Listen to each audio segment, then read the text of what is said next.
Cari ilin yanvarında keçirilən bələdiyyə seçkiləri nəticəsində ölkə üzrə 685 bələdiyyə yenidən formalaşıb. Onlardan 74-ü şəhər bələdiyyəsidir. Hesabat dövründə aidiyyatı dövlət qurumları ilə birgə qanunvericilik bazasının təkmilləşdirilməsi, qabaqcıl təcrübələrin tətbiqi və bələdiyyələrin fəaliyyətinin səmərəliliyinin artırılması istiqamətində mühüm işlər görülüb. Bütün bunlar barədə şəhər bələdiyyələrinin Milli Assosiasiyasının ümumi yığıncağında məlumat verildi. Yığıncaqda Respublikanın bütün şəhər bələdiyyələrini təmsil edən 74 nümayəndə iştirak etdi. Assosiasiyanın 2023-2024-cü illərdəki fəaliyyəti, nəzarət, təftiş komissiyasının hesabatı və təşkilati məsələlər müzakirə olundu. Bələdiyyələrin iqtisadi potensialının gücləndirilməsi sahəsində də irəliləyişlər qeydə alınıb. Bələdiyyələrin avtomatlaşdırılmış məlumat sistemi yenilənib, vergi və uçot mexanizmlərinin optimallaşdırılması nəticəsində şəhər bələdiyyələrinin büdcə daxil olmaları əvvəlki illə müqayisədə 30%-ədək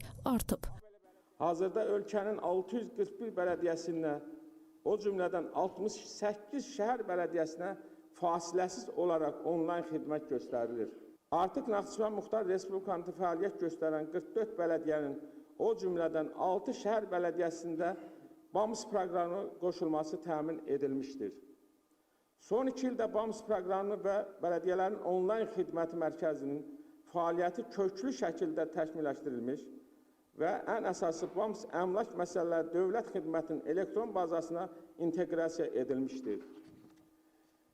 Proqramda aparılmış təkmilləşdirmə işləri, serverlərin yeniləşməsi, vergi uçot işinin asanlaşması üçün yaradılan yeni modullu və müvafiq dövlət informasiya sistemlərinin inteqrasiya, bələdiyyə gəlirlərinin artmasına, həmçinin uçot işinin vahid qaydada formalaşdırılmasına səbəb olmuş və real nəticə əldə edilmişdir.